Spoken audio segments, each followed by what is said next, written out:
Hello दोस्तों, welcome to toppers village. दोस्तों आज हम क्लास 12 मैथ्स के चैप्टर 13 प्रोबेबिलिटी की एक्सरसाइज 13.4 के बचे हुए क्वेश्चंस करेंगे। मतलब क्वेश्चन नंबर 13 से लेके 17 तक। ठीक है, तो आज के जो क्वेश्चंस है उनमें जो टॉपिक होगा प्रोबेबिलिटी का वो होगा probability distribution of random variable, और इसमें भी पर्टिकुलरली मीन, वेरिएंस और स्टैंडर्ड डेविएशन देखेंगे। ठीक है, तो एक बार मैं फटाफट चीज़ों को रिवाइज करवा देता हूँ।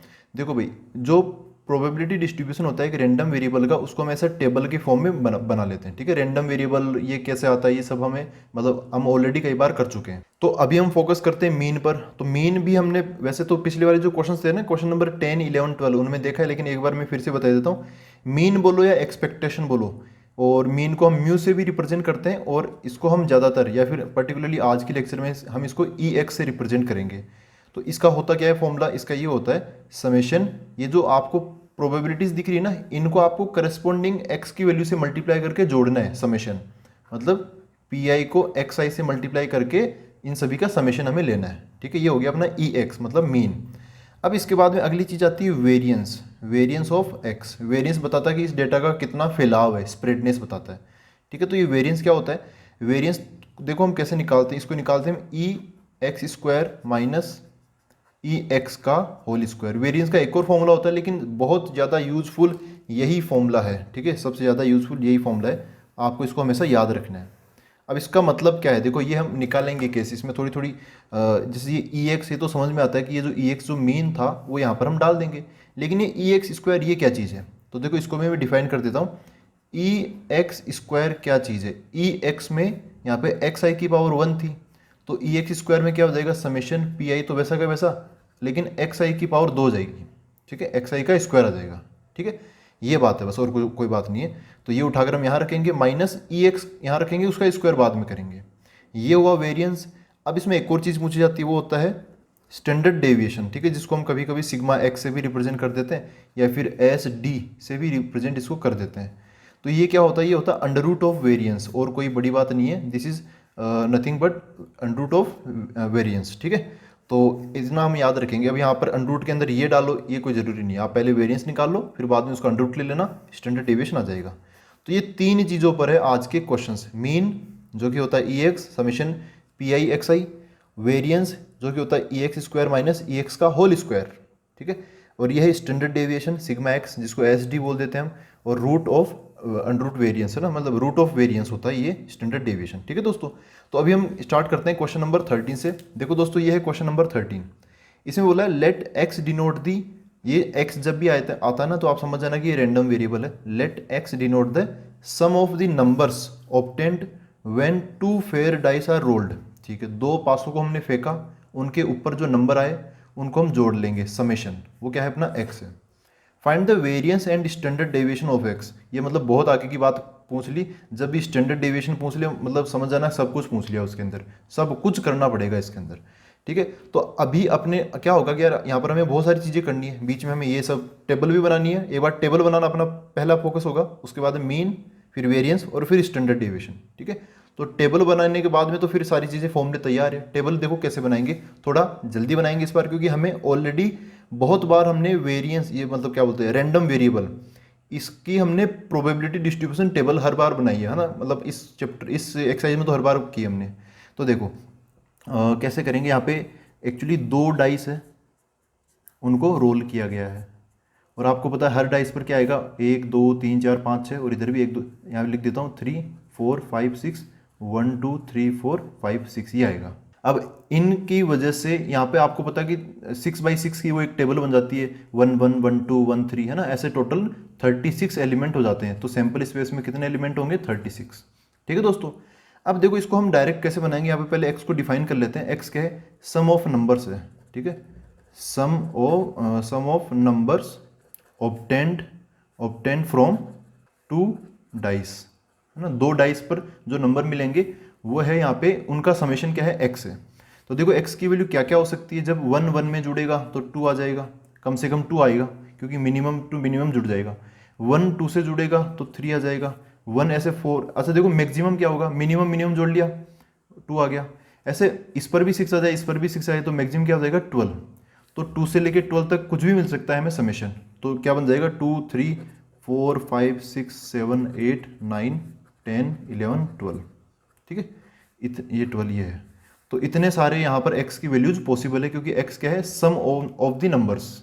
तो अब हमें बनानी है क्या, प्रोबेबिलिटी डिस्ट्रीब्यूशन टेबल। तो यहाँ पर मैं डायरेक्ट लिख लेता हूँ प्रोबेबिलिटी डिस्ट्रीब्यूशन, ठीक है, इतना ही काफ़ी है। यहाँ पर क्या होता है इसके अंदर, जैसे ये होता है x की जो वैल्यूज है वो ऊपर, उनकी प्रोबेबिलिटीज नीचे है, ठीक है। तो यहाँ पर x की वैल्यूज ऊपर आ जाएगी और उनकी प्रोबेबिलिटीज, करस्पॉन्डिंग प्रोबेबिलिटीज नीचे की तरफ आ जाएगी। x की वैल्यूज क्या है यहाँ पे, इस बार x क्या है, याद रखना x क्या है, यहाँ पर सम है दोनों नंबर्स का। तो इनकी वैल्यूज है 2 3 4 5 6 7 8 9, ऐसा तो आएगा नहीं यार, 10 11 12, तो 10 11 एंड 12 लास्ट में जाके कम कर दिया। तो ये है ऐसा, इनकी प्रोबेबिलिटीज हमें बतानी है। तो देखो कैसे कैसे करेंगे। देखो भाई 2 कब आएगा ना, x की वैल्यू 2, मतलब सम 2 कब आएगा, जब 1 1 से मिलेगा तभी आएगा ना, और कोई चारा आएगा नहीं है, ठीक है। तो बस एक ही कॉम्बिनेशन है ये सम 2 आने का कि 1,1 आ जाए, क्या आ जाए 1,1। तो इस केस में एक ही पॉसिबल है, तो वो फेवरेबल 1 हो जाएगा। और नीचे की तरफ कितने, टोटल कितने इस बार 36, तो 36 आ जाएगा। अच्छा अब क्या है, x की वैल्यू 3, मतलब जो सम है उसकी वैल्यू 3 आ जाए। अब सम 3 कब होगा, या तो 1 2 आ जाए या फिर 2 1 आ जाए। तो दो ही केस बनेंगे यहाँ पर, 1 2 और 2 1, तो दो ही केस है। और नीचे की तरफ 36। अच्छा 4, सम कितना आ जाए 4।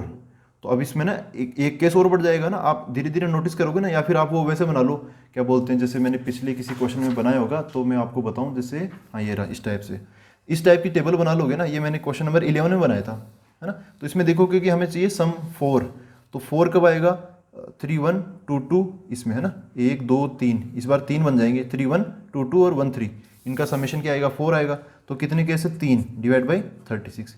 ऐसे 5 में कितने हो जाएंगे, 4/36, 6 में कितने हो जाएंगे, 5/36, 7 में कितने होंगे, 6/36। ये 7 हाईएस्ट है।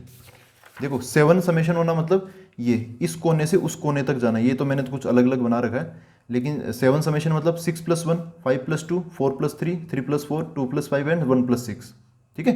तो 1 2 3 4 5 6, टोटल 6 टाइम्स ऐसा होगा कि समेशन हमें 7 मिलेगा। तो उसके फेवरेबल केसेस 6 ऊपर और नीचे की तरफ 36। अब जब 8 आएगा ना 8, तब उसमें क्या होगा यार, 8 में ना ये हम इस डायगोनल से इधर की तरफ आ जाएंगे। तो फिर से ऐसे हमें एलिमेंट्स कम से कम मिलते चलेंगे, ठीक है। जैसे 6 2 5 3 4 4 3 5 और 2 6, इनका समेशन 8 है। तो 1 2 3 4 5, बस 5 ही केस हमें मिलेंगे, ठीक है। तो अब वापस से इनकी मतलब वो फेवरेबल केसेस है ना, वो कम होते चले जाएंगे। तो इसमें कितना आ जाएगा 5/36, 9 में कितना आ जाएगा 4/36, फिर यहाँ पर 10 में 3/36, 11 में 2/36 और 12 में 1/36। आप समझ सकते हो कि 12 में 1/36 कब आएगा। देखो 12 मतलब 12 समेशन इसका, 12 इज दी समेशन। तो 6 + 6, बस यही जुड़ के हमें कितना आंसर दे सकेंगे, 12 दे सकेंगे, ठीक है ना। तो 12 समेशन लाने का एक ही तरीका है कि यहाँ पे 6 + 6 आ जाए, तो वो एक तरीका ये, और डिवाइड बाय टोटल तो है 36। ये अपनी बन गई प्रोबेबिलिटी डिस्ट्रीब्यूशन टेबल, ठीक है। आप यहाँ पर ये प्रोबेबिलिटीज कैसे आई, ये रियल एग्जाम में भी, क्योंकि इतना बड़ा जब क्वेश्चन हो ना, तब रियल एग्जाम में भी आपको शो करने की जरूरत नहीं है, एक एक की प्रोबेबिलिटी निकालने की जरूरत है ही नहीं, ठीक है। अब देखो अब कैसे करेंगे, हमें क्या चाहिए, हमें क्वेश्चन में क्या पूछा है, find the variance and standard deviation. हमें पता है यार, जब हमें स्टैंडर्ड डेविएशन निकालना तो उसके लिए वेरिएंस निकालना पड़ेगा। वेरिएंस के लिए हमें EX² और EX ये निकालना पड़ेगा। EX मतलब PIXI, मतलब इन प्रोबेबिलिटीज़ को XI से, मतलब X से मल्टीप्लाई कर देंगे। और EX² मतलब PI × XI², इनका स्क्वायर से इनको मल्टीप्लाई कर देंगे, ठीक है। तो हमें सबसे पहले क्या निकालना पड़ेगा, मीन बोले तो क्या, E(x). E(x) क्या होता है, समेशन, यहाँ पे x की पावर 1 है ना, तो यहाँ पे PIXI ये होता है इसका मतलब। चलो सोल्व करते हैं। देखो PI मतलब प्रोबेबिलिटी तो ऐसी कैसे आ जाएगी, और XI मतलब ये जो नंबर है ये भी एज इट इज आ जाएंगे, ठीक है। x वाली वैल्यूज है XI। तो देखो क्या बनेगा, सबसे पहले P1x1, फिर P1x1 P2x2 P3x3 ऐसे। तो इससे मल्टीप्लाई हो जाएगा, क्या बन जाएगा, P1 PIXI करो या फिर XI PI करो, बात एक ही। तो कैसे भी लिख लो, मैं चलो इसी ऑर्डर में लिख लेता हूँ।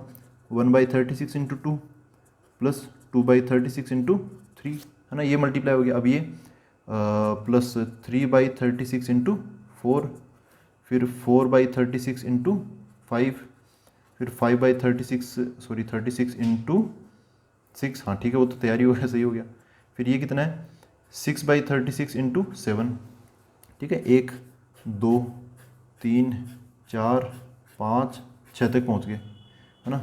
ये 6/36 7 यहाँ तक पहुँचे। अब ये लिखूँगा मैं, तो क्या बन जाएगा 5/36 into 8, 5/36 into 8 plus 4/36 into 9, 4/36 into 9, फिर 3/36 इंटू 10, है ना, 3/36 इंटू 10, फिर बाद में 2/36 into 11, 2/36 into 11 plus 1/36 into 12, last वाला आ गया 1/36 इंटू 12, ये हो गया, ठीक है। तो एक काफ़ी बड़ा यहाँ पर वो हो गया। अब देखो इसके अंदर ना, आप ना यहाँ पे 1/36 सब के अंदर है, आप ध्यान से देखोगे तो नीचे की तरफ 36 सब में है। आपको यहाँ पे कहीं पे काटापीटी नहीं करनी है, काटापीटी कर दोगे ना तो फिर यार वो आपको ही घाटा होगा, क्योंकि एक सही पैटर्न में चल रहा है सब कुछ। तो यहाँ से ना 1/36 कॉमन ले लेंगे, 1/36। अब इसके बाद में जो बच गए नंबर्स, तो यहाँ पे जैसे 2 बच गया, यहाँ पे 2 इंटू 3 बच गया, फिर 3 इंटू 4 बच गया, फिर 4 इंटू 5, 5 इंटू 6, 6 इंटू 7, ये सब जो बच गए ना नंबर्स। एक्चुअली मैं ये ना ये क्वेश्चन जब भी आपको बताता हूँ तो उससे पहले एक बार सोल्व कर लेता हूँ कि कहीं पे कोई दिक्कत तो नहीं होती। तो एक्चुअली मैंने इनको कैलकुलेशन मैंने कर रखी है ना। तो जब हम 1/36 हम बाहर ले लेंगे ना, तो अंदर जो बचेगा वो होगा 252। क्या वो बचेगा? वो 252। इनको जब हम काटेंगे 6 से काटो, फिर कुल मिला के जब भी काटोगे तो आपके क्या आंसर मिल जाएगा? 7 मिल जाएगा, ठीक है। मतलब आप धीरे धीरे कर लो, कैसे कर लो, ये डुएबल है, मतलब आप कर सकते हो आसानी से, ठीक है। मतलब थोड़ा टाइम चाहिए। तो अभी हम टाइम बचाने के लिए मैं डायरेक्ट आपको क्या बता रहा हूँ, ये मैंने कैलकुलेशन कर रखी, तो मैंने यहाँ पे 7 लिख दिया, ठीक है। तो मीन कितना आ गया? 7 आ गया। अब चूंकि हमें यहाँ पर वेरिएंस बताना है ना, क्या बताना है? देखो, variance and standard deviation. Variance के लिए हमें ई एक्स स्क्वायर ये भी चाहिए, है ना, ई एक्स स्क्वायर। अब ई एक्स स्क्वायर कैसे निकालते हैं? प्रोबेबिलिटी को हम एक्स आई स्क्वायर से मल्टीप्लाई करते हैं, एक्स आई से नहीं, एक्स आई स्क्वायर से, तब हमें ई एक्स स्क्वायर मिलता है। तो इस बार हमें, जैसे मैंने यहाँ पे लिखा ना 1/36 वगैरह ये सब, यहाँ पे 2 3 4 ये तो एक्स आई वाला था, लेकिन अब अगर मैं इनका स्क्वायर करूँ, 2 स्क्वायर इंटू 1/36, 3 स्क्वायर इंटू 2/36, तब मेरे को ई एक्स स्क्वायर मिलेगा। अब इसकी ज़रूरत है मेरे को वेरिएंस निकालने के लिए, पहले उसको निकालना पड़ेगा। तो देखो इसको तैयार करते हैं। क्या लिखना है सबसे पहले? ई एक्स स्क्वायर, ये क्या होगा? समेशन पी आई इंटू एक्स आई स्क्वायर, ठीक है, ऐसा एक्स आई स्क्वायर है, तब हमें मिल जाएगा ई एक्स स्क्वायर। तो देखो इसका मतलब क्या है? P I into x I square. यार मेरा ना ये उल्टा पड़ गया। अब पी आई मतलब ये 1/36 होगा 2 के स्क्वायर से मल्टीप्लाई, फिर 2/36 3 के स्क्वायर से मल्टीप्लाई, मतलब ऐसा कुछ बनेगा 1/36 इंटू 2 का स्क्वायर प्लस 2/36 इंटू 3 का स्क्वायर, ऐसे बनता चला जाएगा। तो एक बार मैं ना खुद से ये सारी चीज़ें लिख लेता हूँ। आई होप आप समझ पा रहे हो कि मैं क्या करने वाला हूँ। प्रोबेबिलिटी तो ऐसी ही, और जो x की वैल्यूज है उनका स्क्वायर इनकी करस्पॉन्डिंग प्रोबेबिलिटी के साथ में मल्टीप्लाई करना है, ठीक है। तो एक बार मैं खुद से इनको लिख देता हूँ। तो देखो दोस्तों, ये मैंने लिख लिया है, यहाँ से लेके यहाँ तक आया ये सारी वैल्यूज़। यहाँ पर मैंने, आप देखोगे तो नोटिस करोगे ना, तो प्रोबेबिलिटी तो वही है, सेम टू सेम। तो पी आई का पी आई ही है, लेकिन जो एक्स आई ना उनका स्क्वायर मैंने मल्टीप्लाई कर दिया है। यहाँ पर भी देखो फिर से यहाँ पे जो 1/36 1/36 1/36 कॉमन आ जाएगा। तो यहाँ पे कैलकुलेशन जब भी आप करोगे तो 1/36 बाहर ले लेना। अब अंदर बचेंगे बहुत सारे नंबर, जैसे यहाँ पर क्या बचेगा? 36 कॉमन आ जाएगा ना, सब में से 36 कॉमन आ जाएगा। फिर जो हमने कॉमन नहीं ले रहे वो सब कुछ तो बचेगा ही बचेगा, उसकी होगी कैलकुलेशन, उसको फिर हम कैलकुलेट करके सोल्व करेंगे। तो मैंने ऑलरेडी कर रखा, तो मैं बता देता हूँ वो कितना आएगा, 1974, ठीक है, 1974 आएगा। अब हम इनकी कैलकुलेशन करेंगे, डिवीजन करेंगे, तो वो मिलेगा हमें 54.833, है ना, ये मिल जाएगा हमें। तो ये वैल्यू होगी किसकी? यहाँ पर ई एक्स स्क्वायर, इसकी वैल्यू ये। हमें क्या चाहिए? सबसे पहली बात वेरिएंस चाहिए। क्या चाहिए? वेरिएंस। वेरिएंस मतलब वेरिएंस, चलो इसको ऐसे शॉर्ट फॉर्म में ऐसे VAR ऐसे भी लिख सकते हो, सिग्मा एक्स का स्क्वायर भी लिख सकते हो। इसका फॉर्मूला क्या होता है? E X square minus E X का होल स्क्वायर, ठीक है। वैल्यूज पुट करते हैं। ई एक्स स्क्वायर क्या है? ई एक्स स्क्वायर अपना ये है 54.833 माइनस ई एक्स का होल स्क्वायर। ई एक्स क्या आया था अपना? ई एक्स मिला था हमें, ये ई एक्स कितना मिला? 7 मिला था हमें, है ना। तो मैं यहाँ पे रख देता हूँ 7। तो 7 का स्क्वायर आएगा, भूलना मत, 7 का यहाँ पर क्या आएगा? स्क्वायर आएगा। इस पहले वाले का स्क्वायर नहीं आएगा, इसमें स्क्वायर पहले होता है, बाद में मीन लेते हैं, मतलब वही मीन वाला काम। इसमें क्या होता है? यहाँ पर पहले मीन लेते हैं, बाद में इसका स्क्वायर करते हैं, ठीक है। तो ऐसा हुआ। अब इसको थोड़ा सोल्व करेंगे तो देखो ये 54.833 है ना, और तो यहाँ इसमें से माइनस क्या करेंगे? 7 का स्क्वायर मतलब 49, माइनस करेंगे तो कितना मिल जाएगा, ये 54 ये 49, तो हमें मिल जाएगा 5.833। ये हो क्या हो गया, ये वेरिएंस ऑफ एक्स हो गया ये, ठीक है। अच्छा, हमें अगली चीज़ चाहिए स्टैंडर्ड डेविएशन, या फिर इसको हम एस डी भी बोल देते हैं, या फिर कई बार इसको हम सिग्मा एक्स भी बोल देते हैं। ये होता क्या, ये होता है सीधा सीधा under root of variance of X, ठीक है। इसका अंडर रूट होगा तो इसका अंडर रूट मतलब 5.833, तो इसका अंडर रूट होता है अप्रोक्सीमेटली 2.415। देखो दोस्तों, मतलब इस कैलकुलेशन से पहले ये वाली जो कैलकुलेशन है ना, ये हर बच्चा कर सकता है, ठीक है। इसलिए मैंने इसको स्किप कर दिया, डायरेक्ट इसकी मतलब वैल्यू बता दी है ना। डिवीजन वगैरह हर बच्चा कर सकता है, लेकिन ये जो अंडर रूट वाली चीज़ है ना, ये हर बच्चा नहीं कर सकता। मतलब कई बार ये थोड़ी सी कॉम्प्लेक्स होती है, कई बार उसमें कन्फ्यूजन भी होता है, तो एक बार में है ना, अब ये वाले कैलकुलेशन में आपको बता देता हूँ कि अंडर रूट कैसे लेते हैं ऐसे पॉइंट वाली चीज़ों का। जो परफेक्ट स्क्वायर नहीं होता उसका हम रूट कैसे लेते हैं, तो देखो क्या प्रोसेस होता है। जिसका भी रूट लेना होता है ना, उसको हम ऐसे, ये प्रोसेस कहलाती है लॉन्ग डिवीजन। मतलब वो वाला लॉन्ग डिवीजन नहीं है, स्क्वायर रूट वाला लॉन्ग डिवीजन। हमें स्क्वायर रूट लेना है इसका 5 पॉइंट, थोड़ी यहाँ पे जगह रखनी थी, चलो कोई बात नहीं, 5 पॉइंट कितना है 833 ये है, ठीक है। तो अब देखो इसको कैसे कैसे हम सोल्व करेंगे, ऐसे कुछ प्रोसेस है, फिर से याद में दिला देता हूँ, देखो कैसे करते हैं। सबसे पहले आपको यहाँ पे एक ऐसा नंबर सोचना है जिसका स्क्वायर इस, अच्छा पहले जोड़े बना लो, सबसे बढ़िया चीज़ जोड़े बना लो। जोड़े कैसे बनाते हैं, पेयर, यहाँ पर एक नंबर से काम नहीं चलेगा, दो नंबर होने चाहिए। कैसे बनाते हैं, इस पॉइंट से स्टार्ट करते हैं, पॉइंट से उधर भी जा सकते हो जोड़े बनाते बनाते, और इधर भी आ सकते हो जोड़े बनाते, होने चाहिए जोड़े। कैसे, जैसे पॉइंट से उधर जाऊंगा तो ये 8 और 3 का जोड़ा बन जाएगा। जोड़ा मतलब पेयर, मतलब दो नंबर आने चाहिए एक जोड़े में। फिर वो 3, ये तो अकेला है, अब अकेला तो इसको जोड़ा बनाना पड़ेगा, तो ये इधर मैं 0 लिख दूंगा और ऐसे जोड़ा बना दूंगा, ठीक है। अच्छा, अब मैं पॉइंट से इधर की तरफ आऊंगा तो इधर 5 अकेला ही नंबर है, तो इसके मैं आगे नंबर लगा, आगे 0 लगाकर इसका ऐसा जोड़ा बना दूंगा। देखो पॉइंट से इधर की तरफ जो लेफ्ट साइड में जो नंबर होते हैं उनके और आगे 0 लगाने से कोई फर्क नहीं पड़ता, और पॉइंट के जो राइट साइड में जो नंबर होते हैं डेसिमल में, उनके राइट साइड में 0 लगाने से कोई फर्क पड़ता नहीं है, ठीक है। तो ऐसे में अपने जोड़े भी कंप्लीट हो जाएंगे और नंबर चेंज भी नहीं होगा, ठीक है। तो अब देखो यहाँ पे सबसे आगे वाला नंबर, वैसे यहाँ पे कोई बहुत बड़ा नंबर ही है नहीं है, मतलब डायरेक्ट 5 ही है, तो यहाँ पे आपको ऐसा नंबर लिखना चाहिए जिसका स्क्वायर इस 5 के बराबर या उससे छोटा है। तो 2 का स्क्वायर जो होता है ना, वो 5 से छोटा होता है ना, जस्ट छोटा होता है। तो यहाँ पे 2 का स्क्वायर कितना होता है 4, मैं यहाँ पे 4 लिख दूंगा, माइनस कितना बच जाएगा 1 बच जाएगा। अब देखो ये डिवीजन हो गया ना, मतलब एक टाइप से ये प्रोसेस हो गई। तो अपना कौन से नंबर काम किया, अपना 2 ने काम किया, तो यहाँ पे 2 अपना आंसर में तैयार हो जाएगा। देखो यहाँ पे ये 2 है ना, 2 ये आ गया यहाँ पर, ठीक है। यहाँ पे ऊपर की तरफ क्या लिखा जाएगा, आंसर ये वाला। खैर 2 हो गया, माइनस कर दिया। अच्छा, इस 2 के नीचे फिर हम 2 भी लिख लेते हैं, इनको दोनों को जोड़ देते हैं, इधर की तरफ जोड़ दूंगा मैं, क्या हो जाएगा 4, ठीक है। अच्छा, इधर की तरफ हमने माइनस कर दिया, 5 - 4 1 हो गया।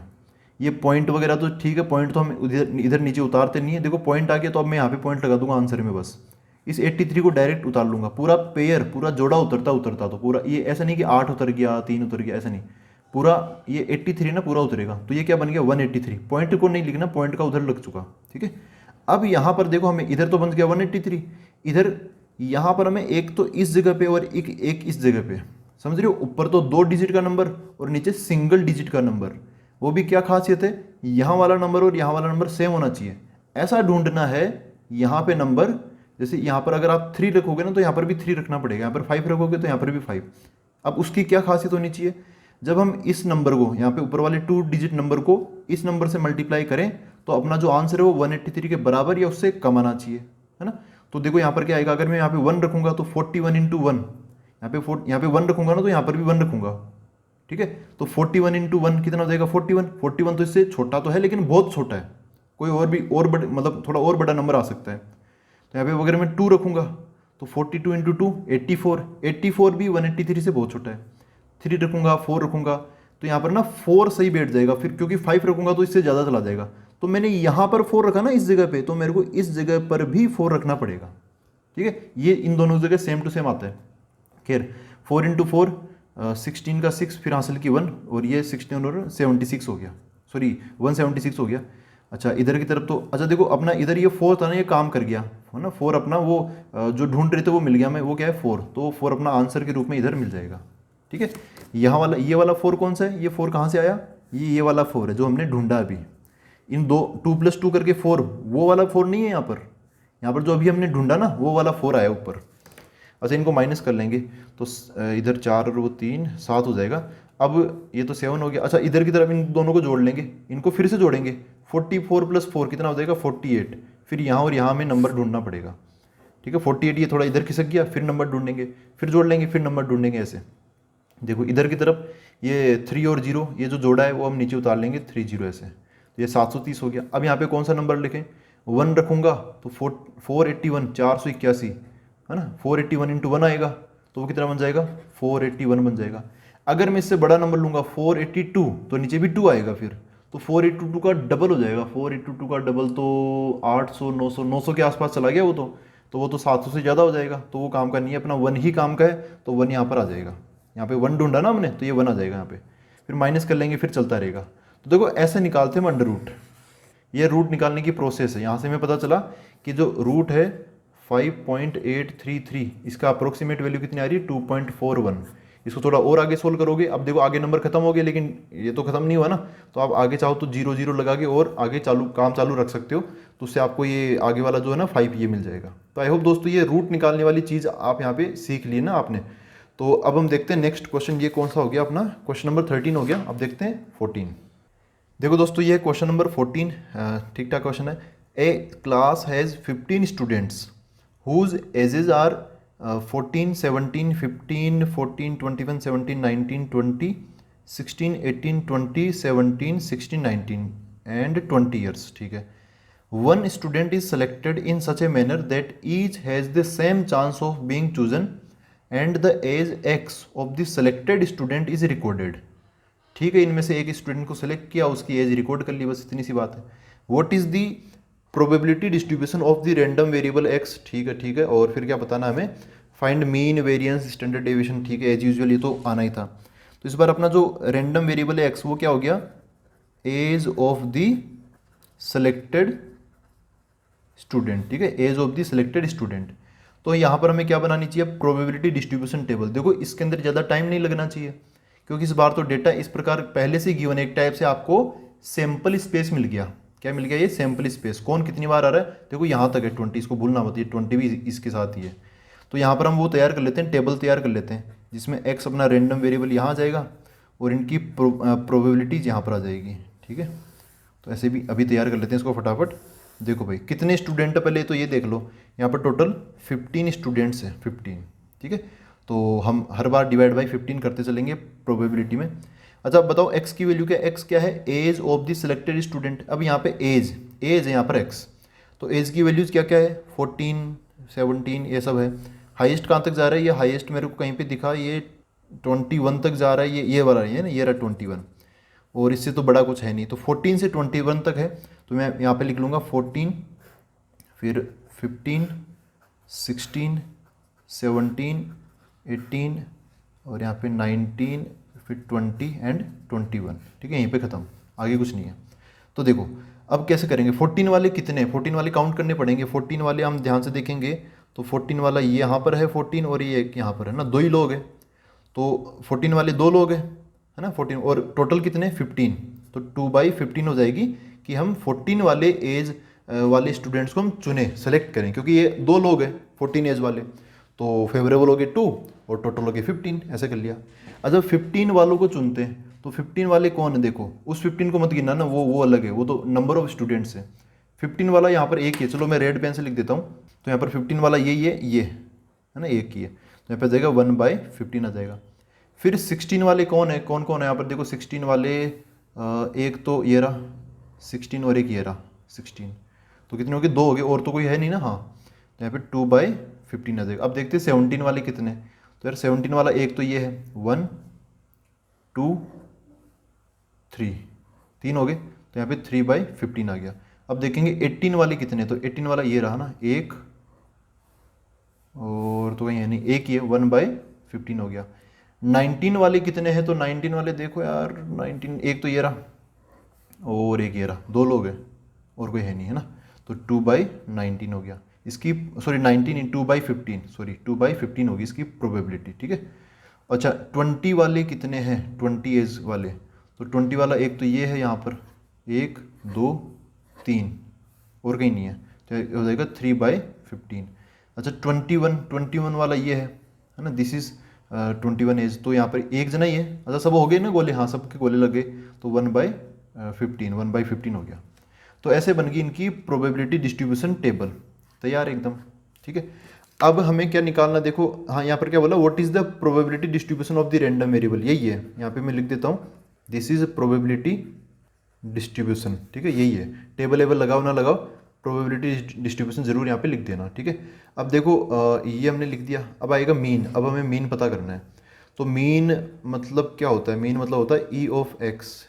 ई एक्स का क्या होता है तरीका, summation P I X I, मतलब सीधा सीधा इनको हमें मल्टीप्लाई कर लेना है सीधा सीधा और करस्पॉन्डिंग वैल्यूज से। तो जैसे यहाँ पे 2/15 14 से, या फिर 14 ऐसे सीधा ऐसे मल्टीप्लाई कर लो। पी आई एक्स आई लिखो या फिर एक्स आई पी आई लिखो, बात एक ही है।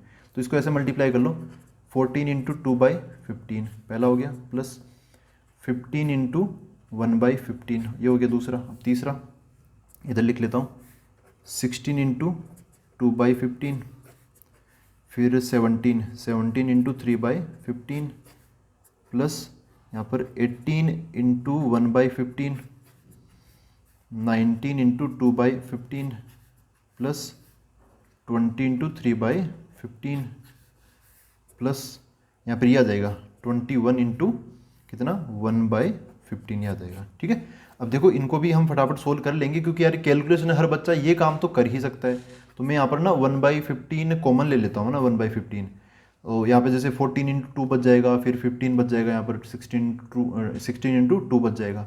तो जो भी अंदर बचेगा उसकी कैलकुलेशन से आपको मिलेगा 263। क्या मिलेगा, 263। और 263 को जब हम 15 से फाइनली डिवाइड कर देंगे तब हमें मिलेगा 17.5333, ऐसे मिलता रहेगा, आगे से आगे चलता रहेगा, ठीक है। तो इतना हो गया। ये हमें क्या मिल गया, ई एक्स, ये मीन हो गया, अपना मीन वाला काम भी हो गया। अब हमें चाहिए वेरिएंस। वेरिएंस में एक चीज़ पूछी जाती है, मतलब फॉर्मूला होता है उसका, लेकिन उससे पहले हमें ये ई ऑफ एक्स स्क्वायर निकाल लेना चाहिए। ई ऑफ एक्स स्क्वायर का मतलब क्या है, यहाँ पे जो एक्स वाली वैल्यूज है ना, ये 14 15, इनका स्क्वायर करके प्रोबेबिलिटी से मल्टीप्लाई, मतलब ये summation P I X I square, ये जो एक्स आई है ना उनका स्क्वायर। जैसे मीन में तो क्या किया था, यहाँ पे सिंपल एक्स था, लेकिन यहाँ पे एक्स स्क्वायर हो गया। तो यहाँ पर जो एक्स की वैल्यूज है वो यहाँ पर स्क्वायर होके आएगी, फिर हम मल्टीप्लाई करेंगे।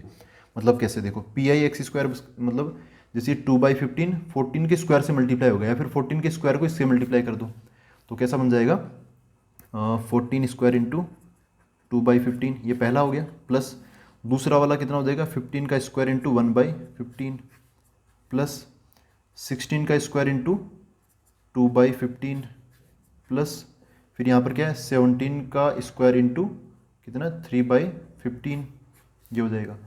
नेक्स्ट फिर ये बाकी ना आपको एक फ्रेम में आ नहीं पाएगा ना, ये मैं खुद ही लिख देता हूँ। इनका ऊपर वालों का स्क्वायर करके नीचे वालों से मल्टीप्लाई करके लिख देता हूँ, ठीक है। तो देखो दोस्तों ये मैंने लिख दिया है, यहाँ पे आप देख सकते हो, यहाँ ने सभी का स्क्वायर करके उनकी करस्पॉन्डिंग प्रोबेबिलिटी के साथ में मल्टीप्लाई कर दिया। तो मतलब एक्स आई का स्क्वायर इंटू उसकी करस्पॉन्डिंग प्रोबेबिलिटी क्या होगी, पी आई होगी। मल्टीप्लीकेशन हो चुका है। अब फिर से आप मतलब थोड़ा आसान बनाने के लिए यहाँ पर 15 का स्क्वायर कॉमन ले, मतलब 1/15 कॉमन ले सकते हो। जो अंदर बचेगा ना वो मैंने ऑलरेडी कैलकुलेट कर रखा है, वो होगा 4683, ठीक है, ये होगा। जब हम इसको भी सोल्व करेंगे तो हमें मिल जाएगा 312.2। ये जोड़ना घटाना और ना मल्टीप्लाई करना ये तो सब बच्चे कर ही सकते हैं, तो यहाँ तक पहुँच जाएंगे। तो ये हो गया अपना ई ऑफ एक्स स्क्वायर। हमें चाहिए वेरिएंस ऑफ एक्स। इसका मतलब क्या है, यह है E X square minus E X का होल स्क्वायर होता है। ई एक्स स्क्वायर क्या, एक टाइप से स्टेटिस्टिक्स जैसा लगेगा आपको, क्लास 11th में जो पढ़ा था ना उस टाइप की फीलिंग आएगी आपको। ई एक्स स्क्वायर ये है 312.2 माइनस ई एक्स का होल स्क्वायर, तो होल स्क्वायर बाद में करेंगे, पहले ई एक्स की वैल्यू क्या है वो देखेंगे। तो ई एक्स की वैल्यू ये है 17.53333 चलता रहेगा, 17.533 इतना ही लिख देता हूँ बस, है ना। अच्छा इनको जब सोल्व करेंगे तो ये यहाँ तो कितना 312.2 है, माइनस जब हम 17.533 का होल स्क्वायर करेंगे तब हमें मिलेगा 307.417, इस टाइप से मिलेगा ना, 3 डिजिट तक लिख लो कोई दिक्कत नहीं है। अब इनको माइनस करेंगे तो हमें मिल जाएगा 4.783, ठीक है दोस्तों। तो ये होगा इसका वेरिएंस। यहाँ पे स्क्वायर करना, जोड़ना और मल्टीप्लाई करना, घटाना, यहाँ तक आप इजीली कर सकते हो। अब जैसे अगली चीज़ क्या पूछे यहाँ पर, स्टैंडर्ड डेविएशन ऑफ एक्स, है ना, एस डी। तो हम निकाल लेते हैं यहाँ पर क्या, स्टैंडर्ड डेविएशन ऑफ एक्स, मतलब standard S D of x, ऐसे ये वाली चीज़ निकाल लेते हैं। अब ये क्या होता है, ये होता है अंडर रूट ऑफ वेरिएंस, है ना। यहाँ पे रूट ऑफ वेरिएंस, वेरिएंस कितना है यहाँ पे 4.783, इसका हमें रूट लेना है। तो ऐसे में अप्रोक्सीमेटली हमें मिल जाएगा 2.187 के आसपास, ठीक है, 2.187 के आसपास मिलेगा ये हमें इसका रूट। और रूट लेना मैंने आपको पिछले क्वेश्चन में बताया है कैसे हम रूट लेते हैं, तो ये स्टेप भी आप कर सकते हो।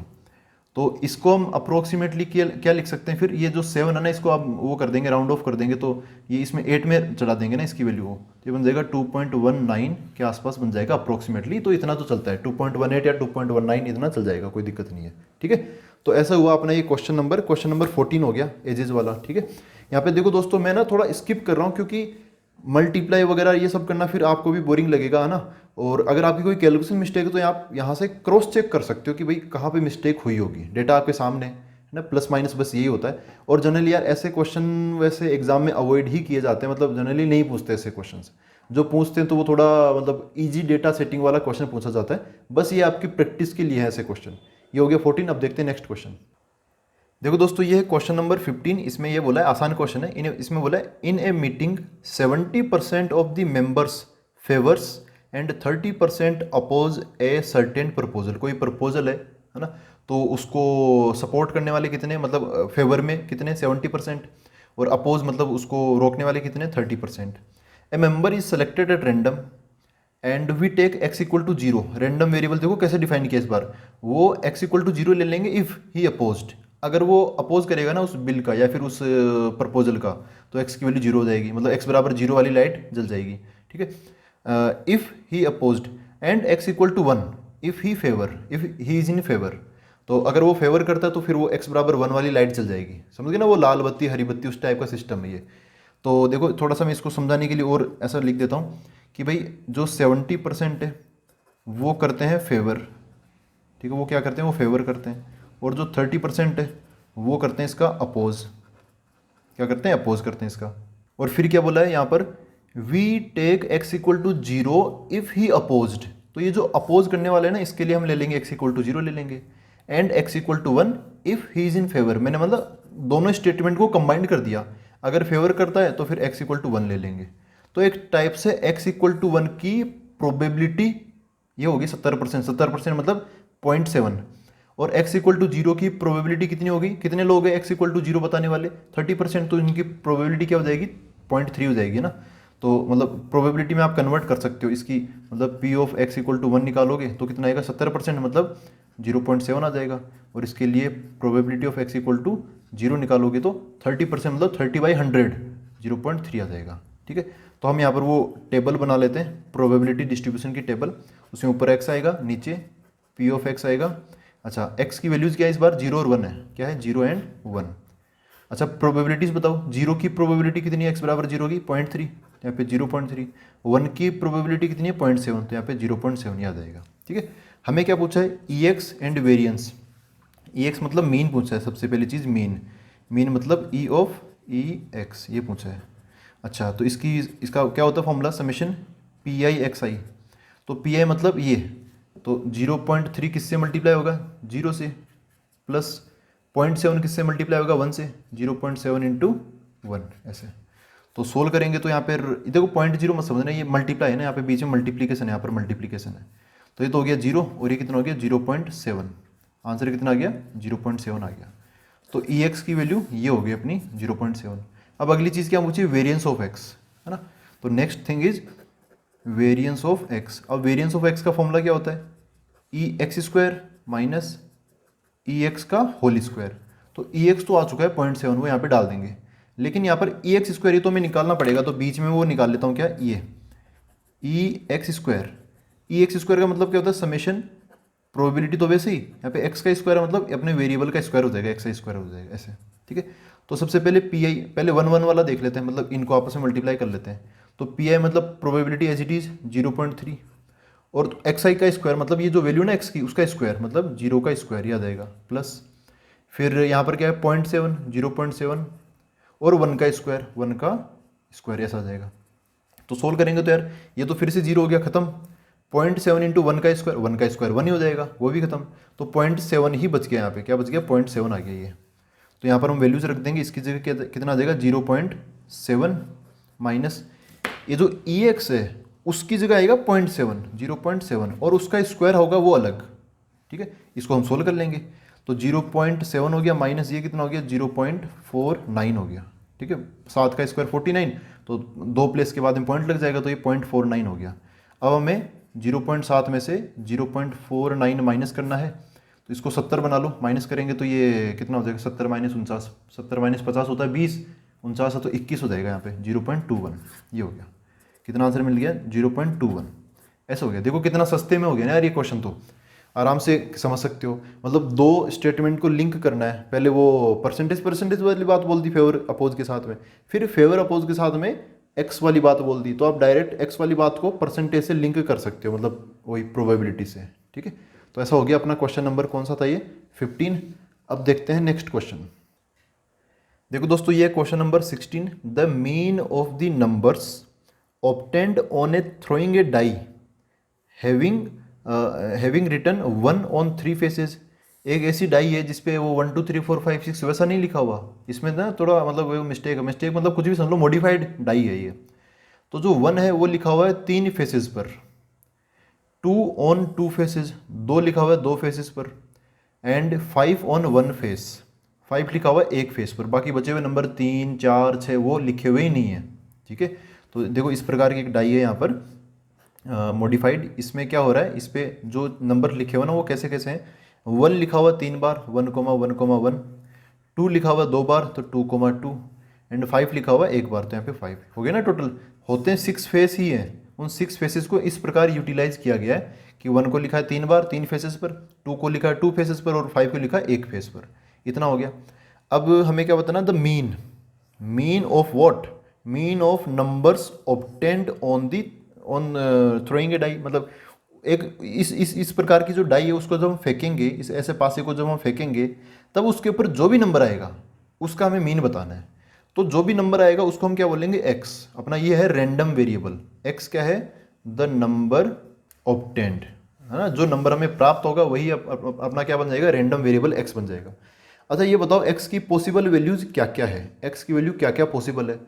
एक्स है नंबर ऑब्टेन्ड, उसके ऊपर क्या नंबर आएगा।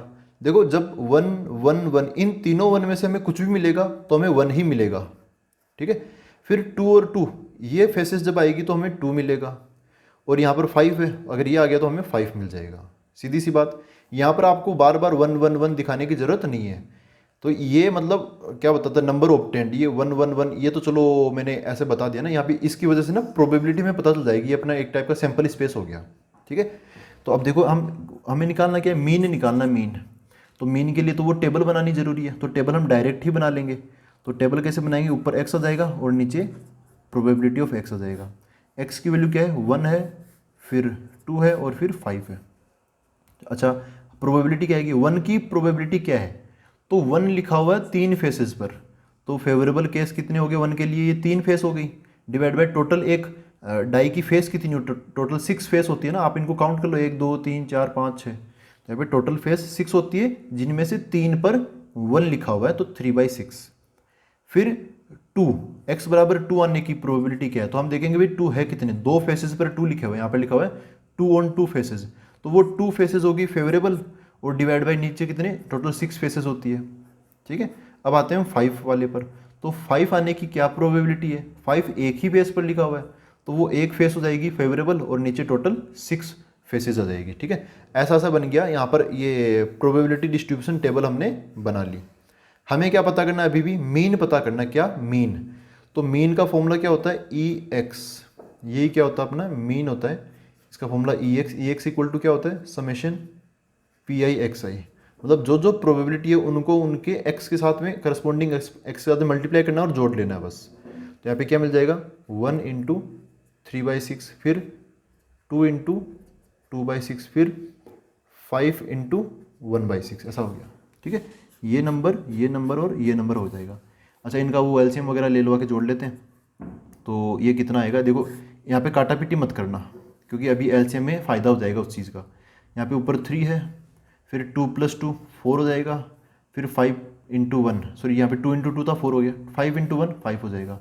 इनको जोड़ लेंगे तो हमें ई एक्स, ये इसको यहाँ कर देता हूँ, बहुत ज़्यादा नीचे जा रहा है वो, ई एक्स क्या हो जाएगा, देखो 3 और 5 8, 8 + 4 12, 12/6, ये कितना हो गया अपना 2 हो गया। तो मीन कितना आ जाएगा, 2 आ जाएगा। 2 मतलब कौन सा ऑप्शन, ये बी ऑप्शन हो जाएगा अपना करेक्ट आंसर। ठीक है, तो ये तो आसान क्वेश्चन था, एक मॉडिफाइड डाई पर हमें ये सब कुछ निकालना था, प्रोबेबिलिटी निकाल ली आसान तरीके से और मेन भी आ गया। अब देखते हैं इस एक्सरसाइज का लास्ट क्वेश्चन, क्वेश्चन नंबर 17। देखो दोस्तों, ये है question number 17। Suppose that 2 cards are drawn at random from a deck of 52 cards. ठीक है, 2 कार्ड में उसमें से निकाल रहे हैं। Let X be the number of aces, aces मतलब इक्के, है ना, इक्कों में से इक्के आने की जो संख्या है ना, जो नंबर ऑफ एसेज हैं जो हमें मिलेंगे वो है यहाँ पे एक्स। तो जरूर नहीं हमेशा हम एसेज ही मिले, है ना, वो तो 2 कार्ड्स हम ड्रॉ करेंगे तो उसमें हो सकता है कि एक एस हो तो यहाँ पे जो एक्स है उसकी वैल्यू 1 हो जाएगी, हो सकता है दोनों ही एसेज हो तो एक्स की वैल्यू 2 हो जाएगी, हो सकता है एसेज ना हो तो एक्स की वैल्यू 0 हो जाएगी ना, इस हिसाब से देखेंगे। Then the value of E X, E X ये क्या चीज़ है, ये हमें क्या पूछ लिया, मीन पूछ लिया, मीन। तो मीन के लिए तो वो टेबल वेबल बनानी पड़ेगी हमें। तो देखो हम काम चालू करते हैं। यहाँ पर पहले आप समझो कि यार सिस्टम क्या होता है। देखो भाई, ये टोटल 52 कार्ड्स होते हैं, उसमें ये 26 ब्लैक ब्लैक ये सब हो जाते हैं, स्पेड क्लब डायमंड और हार्ट, ये 4 सूट हो जाते हैं। इन सभी सूट्स के अंदर एक एक इक्का जरूर होता है। ठीक है, तो जैसे स्पेड का ये एस हो गया, इसका क्लब का, डायमंड का और हार्ट का। ठीक है, यहाँ पे 4 इक्के होते हैं, 1 2 3 4, सबसे जिनकी हाईएस्ट मतलब वो होती है, मेरिट होती है। ठीक है, तो यहाँ पे टोटल कितने इक्के होते हैं, 4। 4 एसेज तो होते हैं होते, तो मैं यहाँ पे एक कॉम्पोजिशन बना देता हूँ। कैसे, जैसे यहाँ पर ऐसे बना लिया हमने, यहाँ पर टोटल कार्ड कितने हैं, टोटल 52 कार्ड्स हैं। ठीक है, उसमें से इक्के कितने होंगे, 4 एसेज होंगे ना, 4 क्या होंगे, एसेज। और जो एसेज नहीं होंगे मतलब नॉन एस कार्ड, वो कितने होंगे, 48 होंगे। कितने, 48 क्या होंगे, नॉन एस कार्ड्स होंगे। ठीक है, अब हमें इस पूरे सिस्टम में से 2 कार्ड निकालने हैं ना, 2 कार्ड में निकालने, एक साथ ही 2 कार्ड निकालने ना, एक साथ। तो ऑब्वियसली जब हम एक साथ 2 कार्ड निकालते हैं तो दोनों कार्ड सेम तो आ ही नहीं सकते, है ना। एक साथ जब हम 2 कार्ड निकालेंगे तो दोनों कार्ड सेम कैसे आ सकते हैं, वो तो एक टाइप का एक ही कार्ड होता है पूरे 52 कार्ड्स में ना।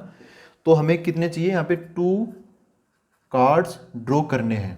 ठीक है, अब हम वापस अपने क्वेश्चन पर आते हैं। यहाँ पर देखो एक्स क्या है, एक्स है number of aces, number of aces obtained, मतलब वहां से जो एसेज मिलेंगे ना, इक्के जितने मिलेंगे उनकी संख्या है एक्स। तो एक बार खुद सोचो कि एक्स की वैल्यू क्या क्या हो सकती है। हो सकता है कि इन दोनों कार्ड्स जो हमने बाहर निकाले वो इन 48 कार्ड्स में से आ गए, 48 जो नॉन एस कार्ड्स है ना उनमें से आ गए हों, तब उस केस में तो एक भी इक्का नहीं आएगा, तब इक्के कितने हो जाएंगे, 0। हो सकता है कि एक ये जो 2 कार्ड हमने निकाले उसमें से एक कार्ड इधर से आ गया हो 48 में से, और एक कार्ड इक्के मतलब 4 एसेज में से आ गया हो, तब उस केस में एक इक्का तैयार हो सकता है अपने लिए। अब हो सकता है कि ये जो दोनों कार्ड हमने बाहर निकाले ये इन 4 एसेज में से ही आ गए हों, तब नंबर ऑफ एसेज कितने हो जाएंगे, 2 हो जाएंगे।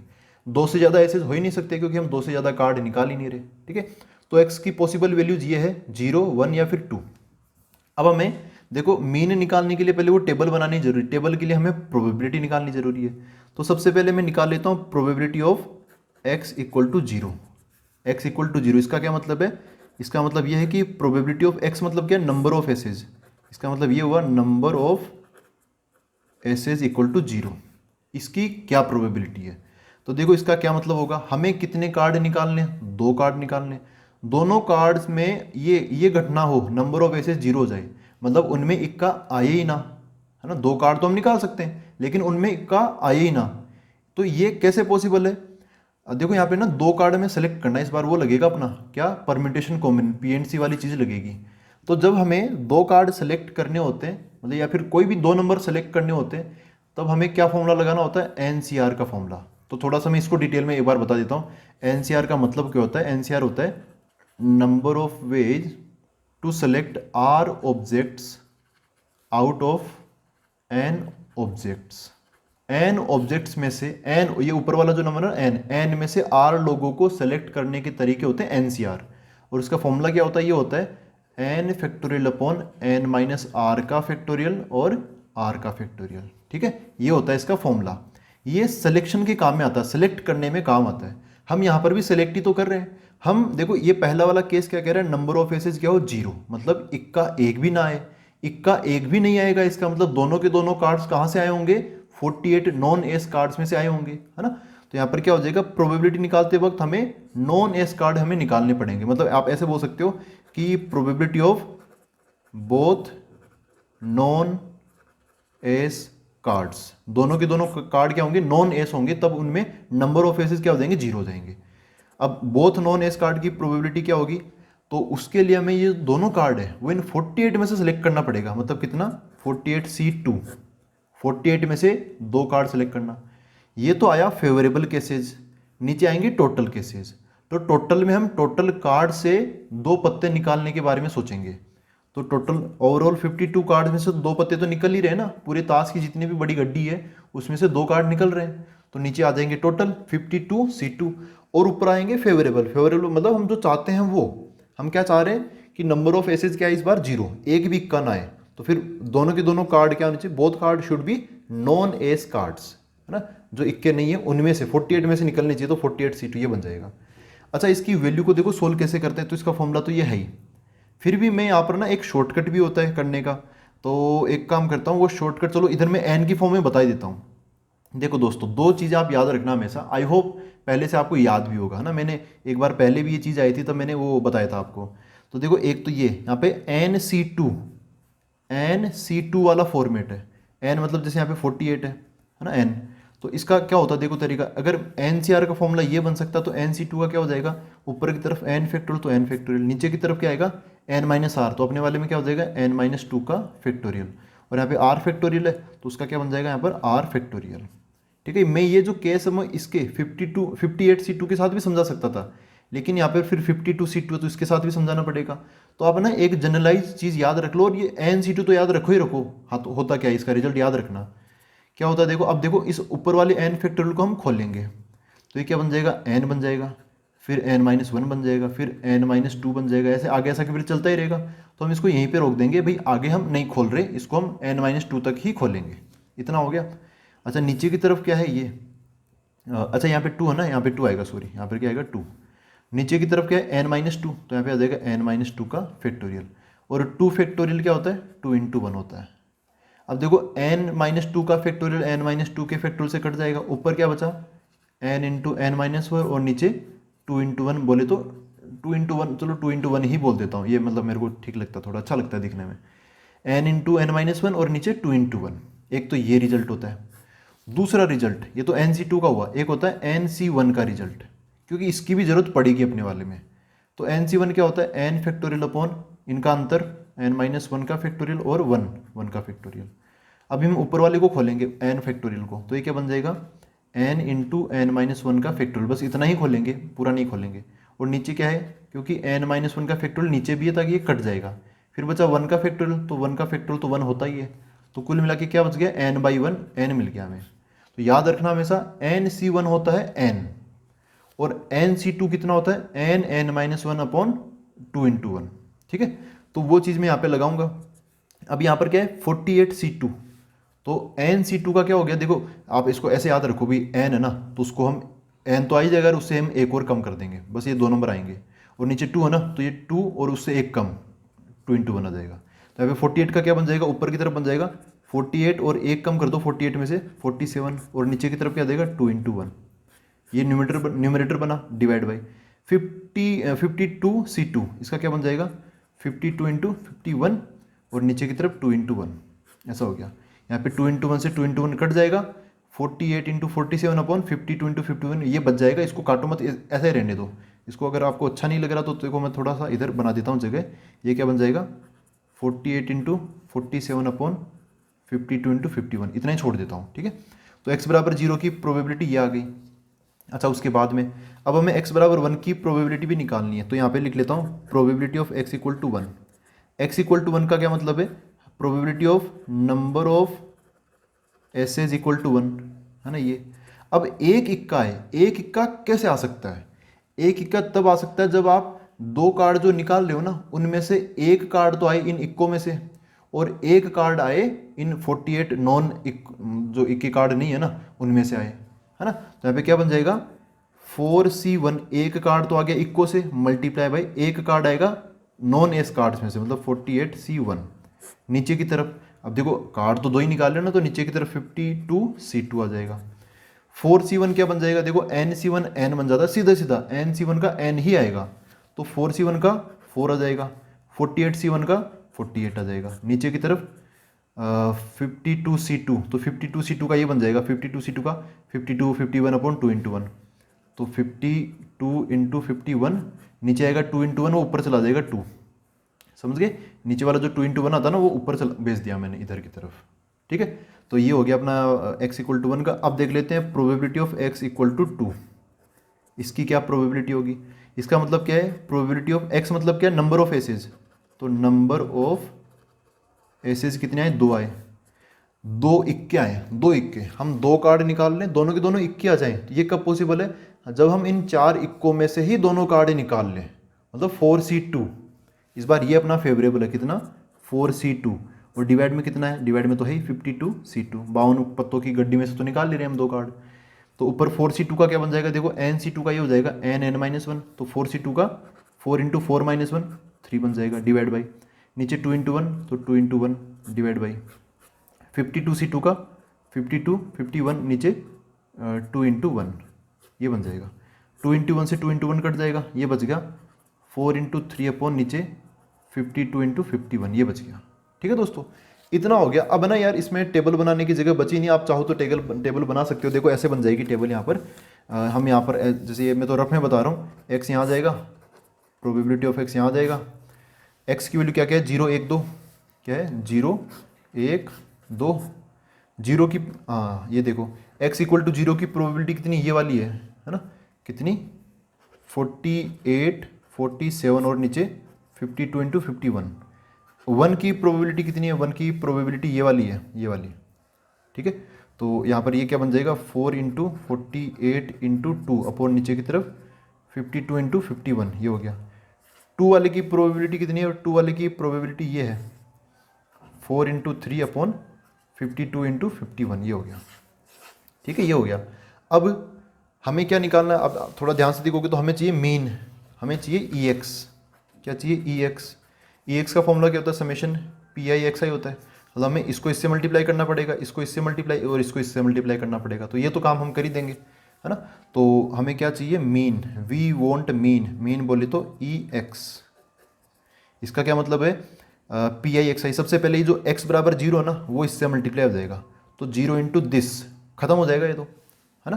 क्या बन जाएगा, इसको मैं अलग से लिख देता हूँ, यहाँ पर आ जाएगा 0 इंटू अपने वो पहली वाली प्रोबेबिलिटी, मतलब ये है ना, ये क्या अपनी P, ये है, ये अपनी P1 है, तो ये इतनी बड़ी, इसको क्यों लिखो यार, है ना, आप भी मत लिखना भले।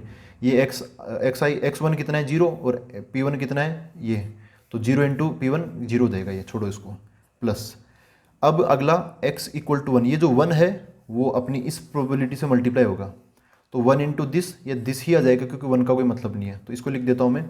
वैसे भी ऑब्जेक्टिव क्वेश्चन है, तो 4 इंटू फिर कितना है 48 इंटू 2, इसको पॉइंट 1 समझना, ये इंटू है, यहाँ पर कितना नीचे 52 इंटू 51, ये हो गया, प्लस इसको इससे भी मल्टीप्लाई कर लिया ना, x इक्वल टू 1 को इससे मल्टीप्लाई कर लिया। अब लास्ट x इक्वल टू 2 को हम इससे मल्टीप्लाई करेंगे ना, ये मल्टीप्लाई होकर 0 आ गया, ये मल्टीप्लाई होगा तो ये वाला आ जाएगा, और 2 इंटू दिस करेंगे तो यहाँ पे 4 इंटू 3 तो है ही, ये 2 भी इसके साथ ही मल्टीप्लाई में आ जाएगा, मतलब कैसे 4 इंटू 3 और ये 2 भी मल्टीप्लाई होगा, तो 4 इंटू 2 इंटू 3 और नीचे की तरफ 52 इंटू 51, ये बन गया।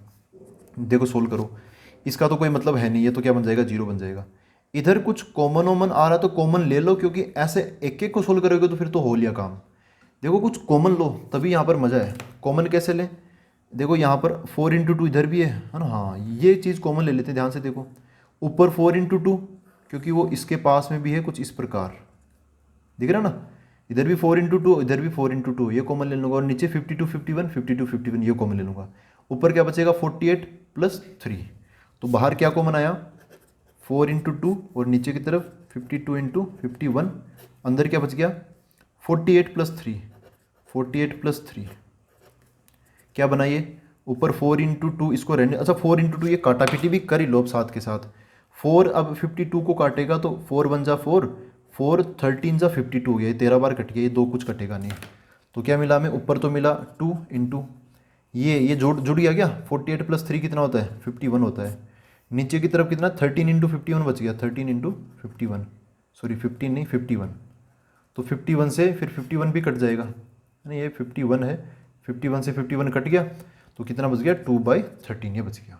ठीक है दोस्तों, यहाँ पर मेन काम क्या है, बाकी आगे तो बन जाता है, एक बार प्रोबेबिलिटी आने के बाद तो बन जाएगा। यहाँ पर ये जो कॉम्बिनेशन है ना एनसीआर वाली चीज़, ये चीज़ आपको पता होनी चाहिए। फिर आप समझो जब भी यार 2 कार्ड निकालने ना एकदम एक झटके से, हमें आपको 2 कार्ड निकालने हो तो समझ लेना एनसीआर ही लगेगा, मतलब 52C2 या फिर जो आप चाहते हो वो ऊपर आ जाएगा, और नीचे की तरफ टोटल 52 पत्तों में से तुम निकाल ले रही हैं 2 कार्ड, तो 52C2 नीचे आ जाएगा। ठीक है, तो यहाँ पर आंसर क्या है अपना 2/13, 2/13 अपना ये डी ऑप्शन हो गया ना, डी ऑप्शन हो जाएगा।